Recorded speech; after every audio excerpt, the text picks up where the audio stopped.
संविधान अंमलबजावणी 26 जानेवारी 1950 पासून झाली आणि त्या दिवसाला आपण प्रजासत्ताक दिन संबोधतो. आज तुम्ही बघायला गेलात तर जगातील सर्वात मोठी लोकशाही ही भारत देशातील आहे. अगदी म्हणजे आपल्या आधीपासूनच्या काही देशांच्या लोकशाही आहेत, परंतु आपल्या लोकशाहीचं एक विशेष तुम्हाला माहीत नसेल. आपलं संविधान ज्या दिवसापासून अंमलात आलं त्या दिवसापासून आपल्या देशातील सर्व 18 वर्षापेक्षा जास्त वयाच्या सर्व महिला असतील, पुरुष असतील, तृतीयपंथी असतील, सर्वांना मतदानाचा अधिकार प्राप्त होता. बाकी अगदी दुसऱ्या देशात म्हणजे अगदी अमेरिका असेल किंवा बाकीच्या देशात असेल तर त्या देशातील लोकांना, स्त्रियांना मतदानासाठी संघर्ष करावा लागला. गैरवर्गीय लोक आहेत त्यांना सुद्धा संघर्ष करावा लागला.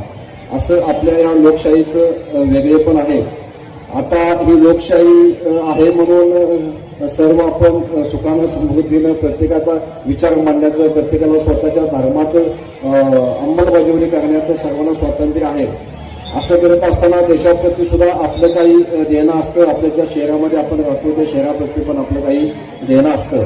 स्वच्छतेच्या बाबतीत असेल किंवा अगदी कुठेही कचरा टाकण्याच्या बाबतीत असेल, नगरपालिकेचा टॅक्स भरण्याच्या बाबतीत असेल, नगरपालिकेची पाणीपट्टी भरण्याच्या बाबतीत असेल किंवा आपण भारताचा एक सुजाण नागरिक म्हणून जी काही आपली कर्तव्य आहेत ती कर्तव्य आपण 100% बजावली पाहिजेत. तरच आपलं शहर, आपलं देश आणि आपली लोकशाही बळकट होऊ शकते. नगरपालिकेच्या माध्यमातून काम करतच आहे. अगदी म्हणजे पाण्याची समस्या असेल, अगदी स्वच्छतेचा विषय असेल, टॅक्सचा विषय असेल, तुमच्या आरोग्याचा विषय असेल, सगळ्याच बाबतीत नगरपालिकेचे लोकप्रतिनिधी असतील किंवा प्रशासन असेल हे नेहमी कटिबद्ध आहेत.